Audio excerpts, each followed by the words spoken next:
بسم اللہ الرحمن الرحیم۔ ایک تابعی جن کا نام ربی رحمۃ اللہ اپنا واقعہ بیان کرتے ہیں کہ ایک مرتبہ میں ایک مجلس میں پہنچا۔ میں نے دیکھا کہ لوگ بیٹھے ہوئے باتیں کر رہے ہیں۔ میں بھی اس مجلس میں بیٹھ گیا۔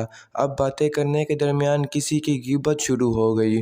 مجھے یہ بات بری لگی کہ ہم یہاں مجلس میں بیٹھ کر کسی کی غیبت کریں، چنانچہ میں اس مجلس سے اٹھ کر چلا گیا، اس لیے کہ اگر کسی مجلس میں غیبت ہو رہی ہے تو آدمی کو چاہیے کہ اس کو روکے، اور اگر روکنے کی طاقت نہ ہو تو کم از کم اس گفتگو میں شریک نہ ہو بلکہ اٹھ کر چلا جائے۔ چنانچہ میں اٹھ کر چلا گیا۔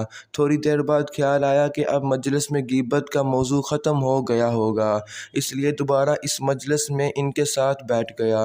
اب تھوڑی دیر ادھر ادھر کی باتیں ہوئیں، لیکن تھوڑی دیر بعد پھر غیبت شروع ہو گئی، لیکن اب میری ہمت کمزور پڑ گئی اور میں اٹھ نہ سکا۔ اس پر میں نے بھی ایک دو جملے کہہ دیے۔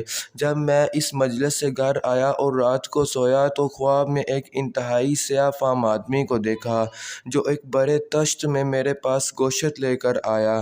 جب میں نے غور سے دیکھا تو معلوم ہوا کہ وہ خنزیر کا گوشت ہے، اور وہ سیاہ فام آدمی مجھ سے کہہ رہا ہے کہ خنزیر کا گوشت کھاؤ۔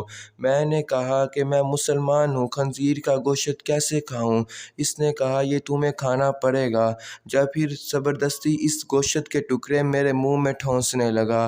اب میں منع کرتا جاتا ہوں اور وہ ٹھونستا جا رہا ہے، یہاں تک کہ مجھے متلی اور قے آنے لگی۔ وہ ٹھونستا جا رہا تھا۔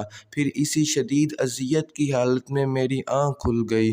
جب صبح ہونے کے بعد میں نے کھانے کے وقت کھانا کھایا تو خواب میں جو خنزیر کے گوشت کا خواب اور بدبودار ذائقہ تھا، وہ ذائقہ مجھے اپنے کھانے میں محسوس ہوا، اور 30 دن تک میرا یہ حال رہا۔